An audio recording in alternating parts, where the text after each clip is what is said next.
and welcome to the Zest, the official podcast of Orange Coast Magazine. I'm Chelsea Ranieri, and today's guest is a licensed marriage and family therapist at Hogue who counsels couples and individuals around sexual health and other relationship challenges. Thank you so much for being here today, Dr. Danielle Dawson. Thank you so much for having me. Of course. So we got to meet once before, but it was over the phone for an interview for Orange Coast. But I actually first learned about you at the Hogue Her Summit last year. And you approach these topics in such like a fun, easy to like talk about way. So I've been so excited to get to talk with you again and dive a little bit deeper than we did in our last interview. Yes, absolutely. Well, because I think it has to be a fun topic. I think we're in a society now where hopefully it's a little bit easier to talk about sex, but most of us didn't grow up around it. So I always want to make sure that we can be a little bit playful with it and a little bit fun and make it easier. And the more vulnerable we are with it and can laugh about it and have some good times, the easier it is for other people to talk about it. So. Definitely. How did you come into this profession? And also, can you talk a little specifically about like what it is that you do? So yeah, interestingly enough, I did sales and sales training for about 12 years of my life before I switched careers. So I did something totally different, didn't go to undergraduate for it, anything like that. And I had this opportunity where I was laid off from work. And I started thinking about what do I want to do for the rest of my life? And I asked a bunch of people in my life that none of them knew each other. And 5 different people told me I should become a therapist. And I figured, I better kind of pay attention to that if that's the case. And they were talking about the fact that I'm so open. I always help people with things and just imagine what I could do if I was trained. So that's how I got into becoming a counselor. And then to get into the sex therapy in couples, I have a heart for couples. I am so fortunate that my family is all still married. Wow. So I come from a bunch of no divorces, working through things that you can fight, you can do all these things, you can talk about whatever. And I thought, how great would it be to help other couples have successful relationships? And then I thought about that and I said, well, how do I do that without sex as being the big area?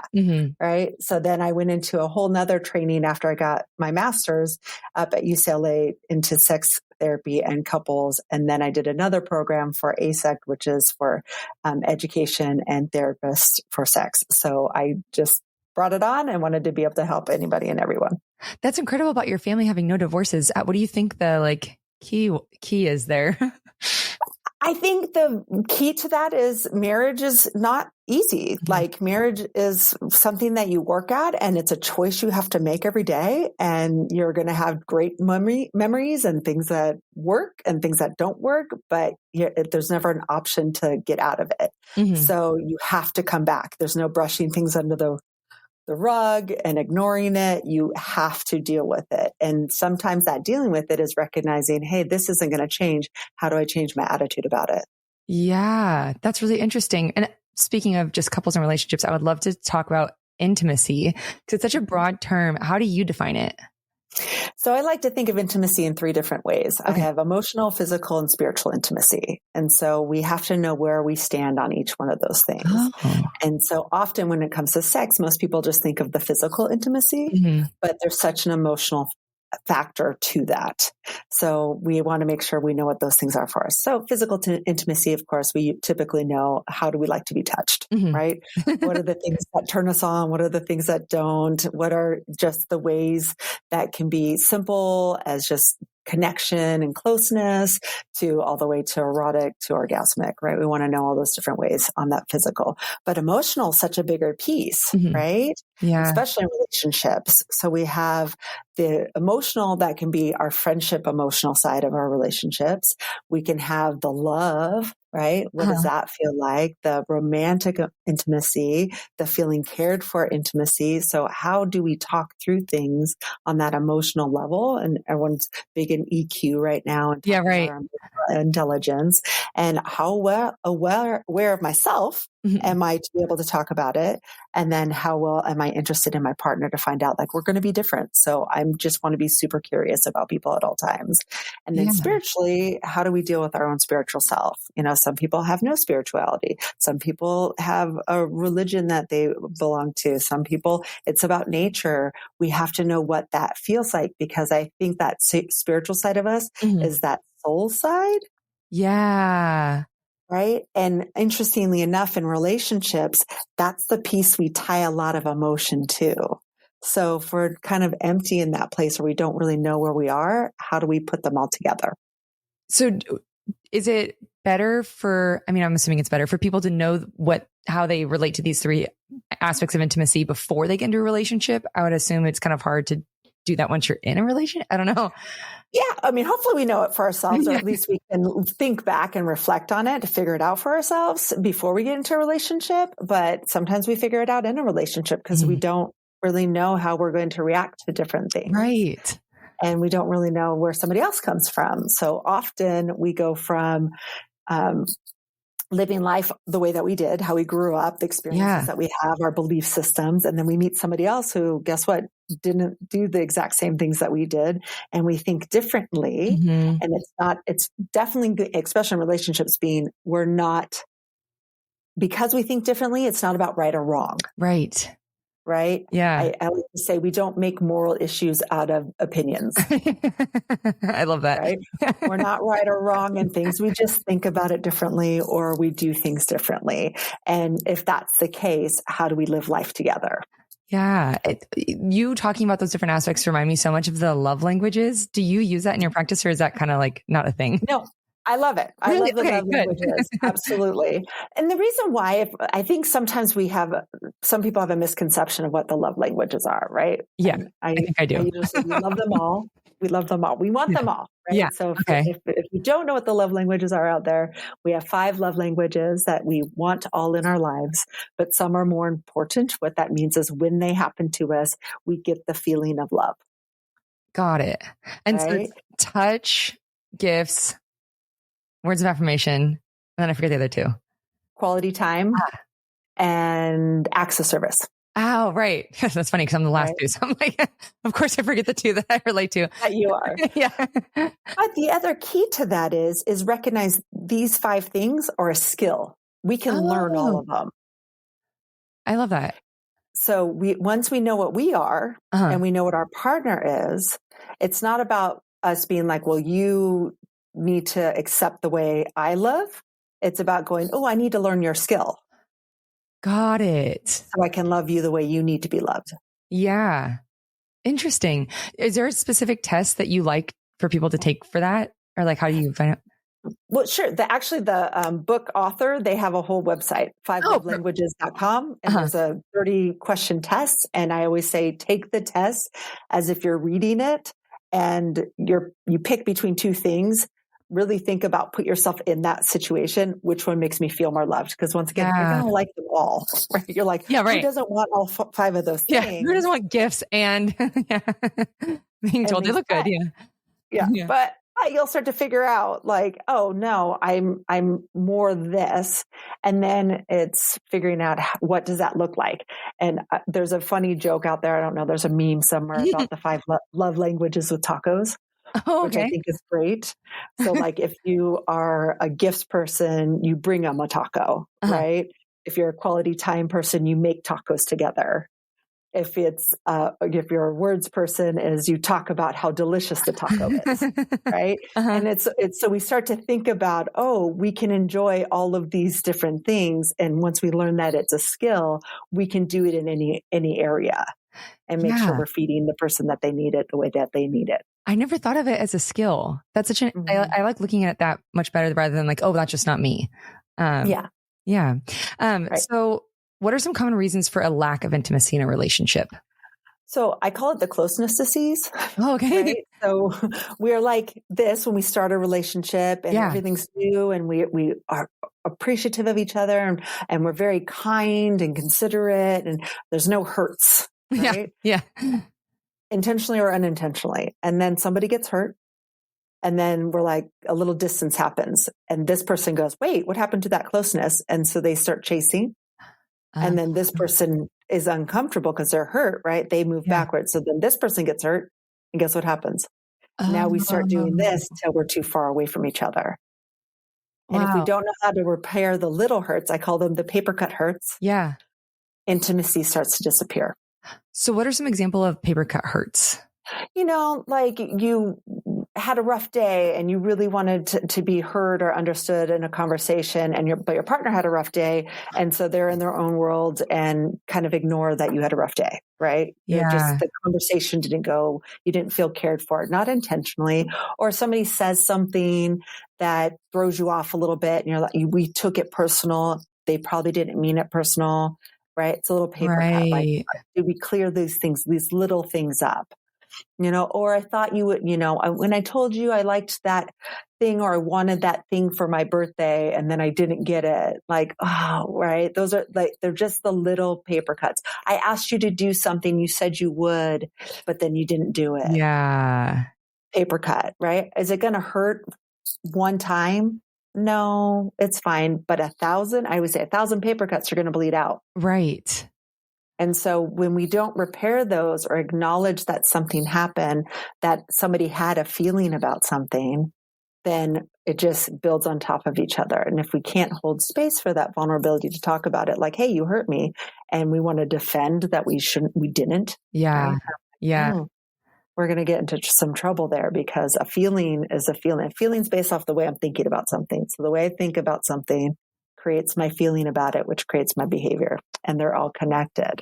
Right. Yeah. Go ahead. Oh, no, you keep going. So then if something happens and I put a negative meaning towards that thing, which the person didn't put that meaning on it when they did it. Yeah. Our feelings are going to be hurt. And instead of being like, oh my gosh, no, I'm so sorry you're hurt by that. That was not my intention.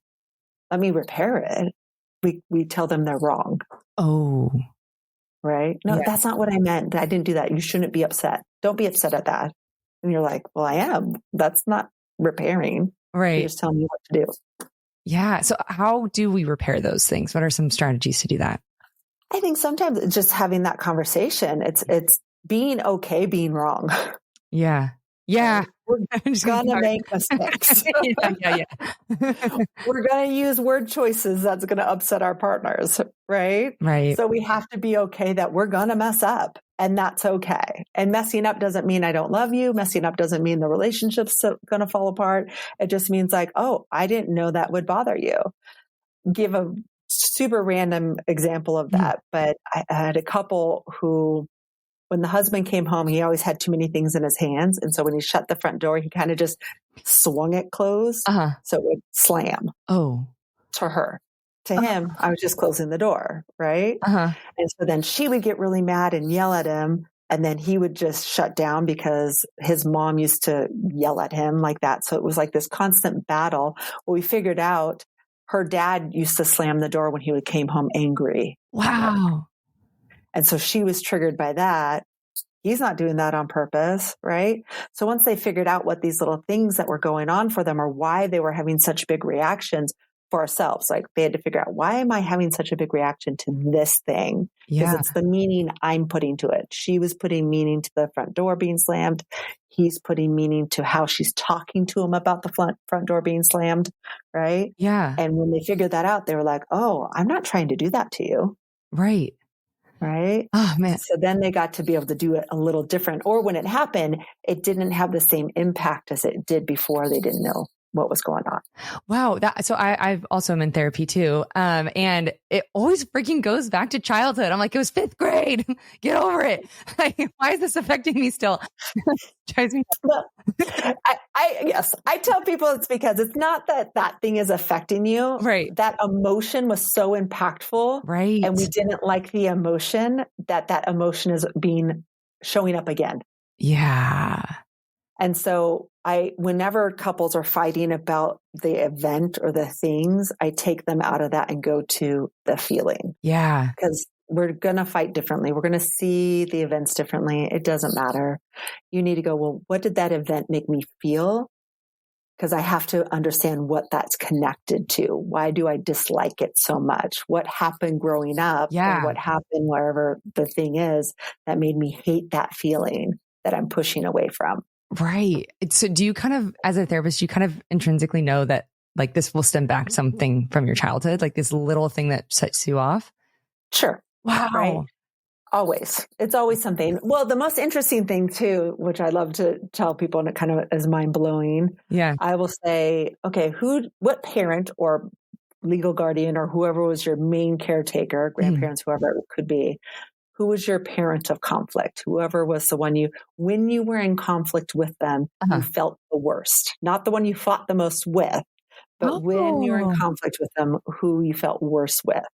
And I go, think about that person. Yeah. And then think about the 3 negative feelings you had when you were in conflict with that person. And you'll come up with them. You'll be like, oh yeah, I was hurt. I was fearful. I was scared. I felt not good enough, whatever the thing is. And then I'll ask you, how do you feel when you're fighting with your partner? Whoa. Those same 3. That's wild. Mm-hmm. Wow. That's crazy. That makes me scared to have kids. It's like the little things that can affect you are so deeply that you don't really realize. Wow. Yeah, but I just tell parents we're going to mess up our kids. Just do it not as bad. Yeah, right. Yeah, not as bad.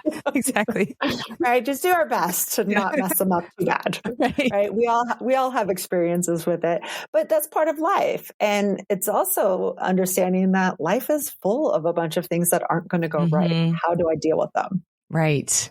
We have this weird societal thing that like life is supposed to be easy and happy and carefree and no problems. And I'm like, where do you live? Yeah, right. That's so true. Like, why is that our picture of life as opposed to life being filled with whatever the circumstances are, but I'm really good at handling them and being okay with whatever my emotions are and talking through them. That's what I'd rather teach than not having any emotions or not having an issue. Ooh, I'm literally going to write that down later. I love that. So what are some questions that you can ask your partner to inspire intimacy? So sometimes I think it's just fun to just get to know each other again, no matter if it's at the beginning of a relationship. We've been together 10 years. We've been together 50 years. We change throughout time too. And it's just talking about what's your favorite things to talk about. Because I also tell couples or with everyone, we communicate in 6 different ways. Oh. One is banter. That's the playfulness we joke around with each other with. It's also the daggers we throw when we're mad. We have those casual conversations, just how's your day? Just catching up with whatever's going on. We have those intellectual conversations. This is something where we'll get into a little bit more of a debate, or I'm trying to teach you something. Those where we get a little more thoughtful. Then we have where most couples live, which information exchange. Oh, what time are you going to be home? We have to do this. I've got to take care of this. I'm just giving you information about what's going on in life. Then we have problem solving, from as simple as what am I going to eat for breakfast or dinner to, hey, we're having some issues with intimacy. And then we have the dialogue of intimacy where we talk about feelings. Oh, we're not very good at this one. Yeah. In general, as a whole. For 2 reasons. One, we try to problem solve a feeling. We put those 2 together. That's me. Unfortunately, we can't problem solve a feeling. Right. What we can do is we can understand where each of us are feeling, what we're feeling in the circumstances. So then we can problem solve it. But we can't put them together. And the other problem is, especially when we're trying to talk about a feeling, we typically don't actually share a feeling. We share criticism or assumption about the other person. Oh, interesting. Right. So I'll give you an example. Yeah. We have an event tied to that person and we go, when you do this, I feel like you don't care. Did we say a feeling? No. Not at all. We thought we did. Yeah. We're sharing something that was struggling for us, but what does our partner say? What are you talking about? Of course I care. Oh, you're just not listening to me. Right. Right.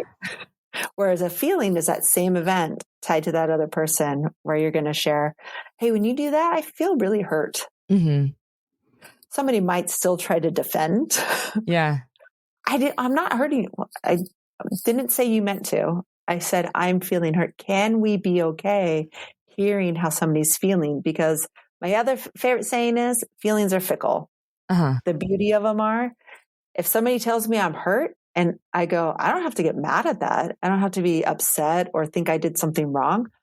I've got to go, why? What happened? What influenced it? Yeah. Because I know your feelings are yours. I can influence them, but I can't make somebody feel something. Right. But I can also change how they feel about it through a conversation. Wow. That simple change. I've never, because I have done something where it said something where it's not, I'm not saying a feeling. I'm saying what you were, that's crazy. I've definitely done that.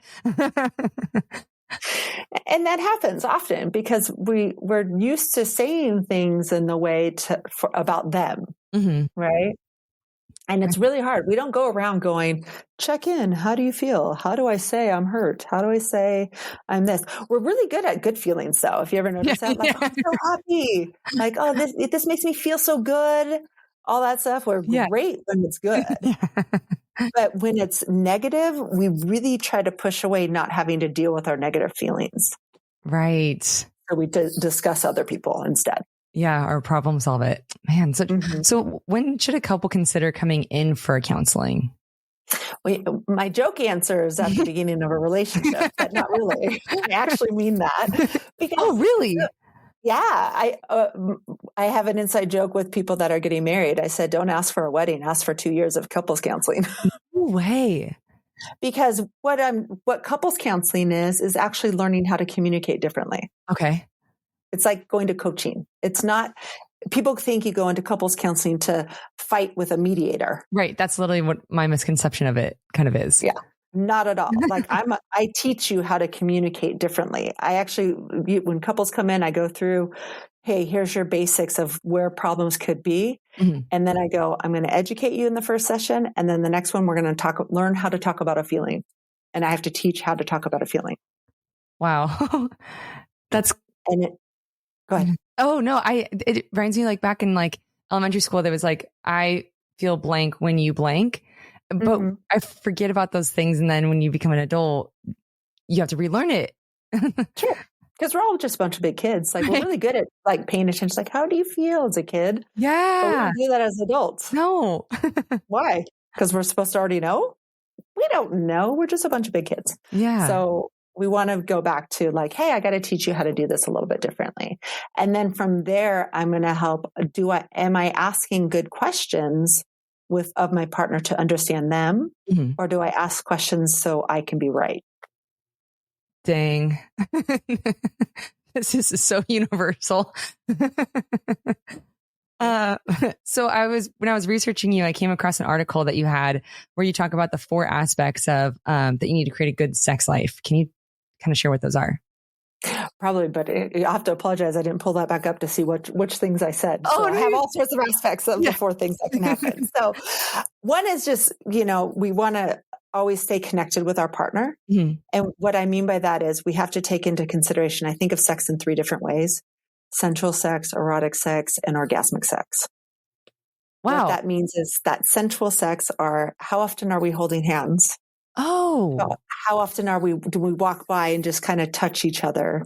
How often do we just give a peck? How often do we just cuddle on the couch without it turning into something more? Okay. Because if that is lost in our relationship, how do we get to the other parts? Right. Right. And then we go into erotic sex, right? This could lead to orgasmic sex, but it doesn't have to. Mm-hmm. When was the last time you just made out with your partner? Oh. For no reason, but I just want to give you a big fat French kiss and then walk out the front door. Right. Right. How do I want to touch you in a way that I know kind of turns you on and be playful without it having to turn into something more? Or do I try to squeeze all those things into right when we're going to have sex? Right. Okay.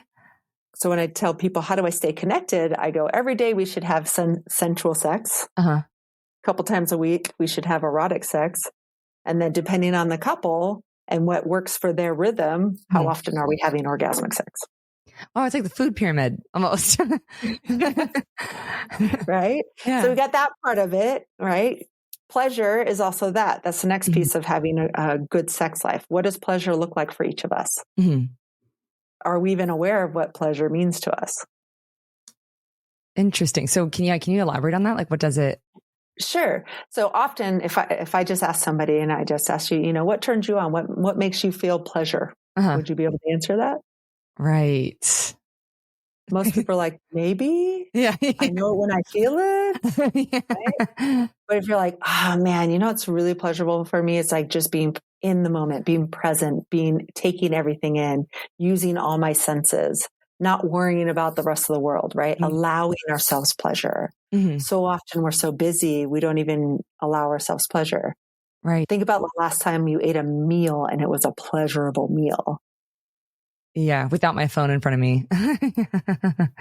Right. Just slowing down, taking it all in, enjoying it. So we always want to understand what that pleasure is. The other part of that is remembering that our brain is our biggest sex organ. How we think about things, how we start to prepare ourselves for intimacy is what's going to cause a good moment or a bad moment. Okay. So most people say, especially when we're married or we're living together and we're in that mode where we're just kind of complacent or we know you're there. Yeah. We don't really think about things. We're like, oh, I wish we were spontaneous like we used to be. Right. Mm-hmm. And I go, well, you weren't spontaneous before. And people will be like, what? What do you mean I'm not spontaneous? I go, well, when you were dating, you planned a date. You knew you were going to see each other. You got ready for it. Oh, right. You went out with an expectation that there was a possibility of something happening, whether or not something did. All of that leads to sexual intimacy.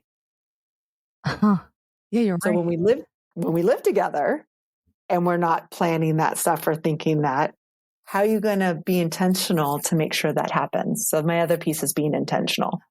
Whether or not we live together, whether or not being like, hey, tonight we're going to make a date night. And what's the difference of how we usually dinner? Light a candle. Yeah. We're doing something a little bit more intentional to be thoughtful about the possibility of being together. Right. I've never thought of it like that. That's so true so it's like continuing to date someone while you're married. Yeah.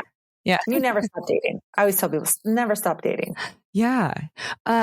So what's the best approach to talking with your partner about trying something new? So one is just how comfortable are we talking about anything? Right. Right. Do we feel judged? Do we feel like we can bring up whatever we can bring up? So we would just want to make sure we have a good relationship to be able to talk about anything. Mm-hmm. The other part is we want to say, I want to bring up anything. Just because we bring it up doesn't mean we have to do it. Oh, okay. Yeah. Right? Yeah. Because we want to talk about it. So somebody might have something that they're like, might seem a little bit more kinky, right? Uh-huh. Let's say you've never used handcuffs or something like that. And someone wants to bring up using the handcuffs and they're super embarrassed or not sure how the other person will respond to it. Uh-huh. You're like, hey, I was just thinking about doing something different. I just wanted to know your thoughts about it, right? Mm-hmm. That could be a really simple way to bring something up. What are you thinking about it? What we don't want to do is like, why would you want to do that? Ooh, right? Judgment. We want to take judgment out. Instead, we go, oh, that's super interesting. What do you think you'll get out of it? Oh, okay. What are you trying to experience? What just sounds fun? I don't know. Sounds playful. I want to role play. All the different things I want to try this position. None of it has to be bad or taboo, but we've got to figure out what makes something bad or taboo for somebody. Got it. Huh. That's so interesting. It's crazy. Like the level of vulnerability that still comes after you're committing your life to someone. It never ends. Yeah. We always have to be vulnerable. Uh-huh. And it's scary. And I also say this, and people think, oh, getting married will make that vulnerability not scary. You're right. Right? It actually doesn't. If you have an insecurity before getting married or getting into a really committed relationship, you actually become more vulnerable and more scared. Wow. Because you can be hurt worse now. Right. Yeah. Right. Oh, that's so interesting. Okay. So I'm so sorry. We are back. We had some technical difficulties. But so is there anything that you would like to shout out for listeners to keep an eye out for in your career? Anything that you have coming up?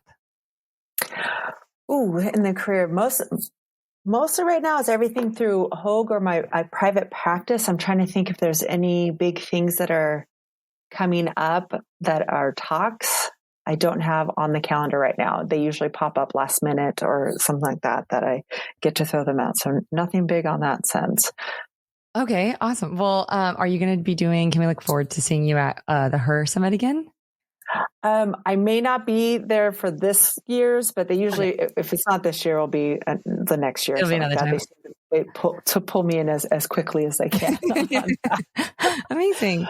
Well, but I also do know people can reach out to Hogue and through there be able to get a hold of me if they do want me to speak at something or yes, stuff like that happens. That'd be incredible. Well, we're coming to the end of our time, but before I let you go, I have 3 final questions for you that we call the Thoughtful 3. So to start, what would you tell your younger self knowing what you know now?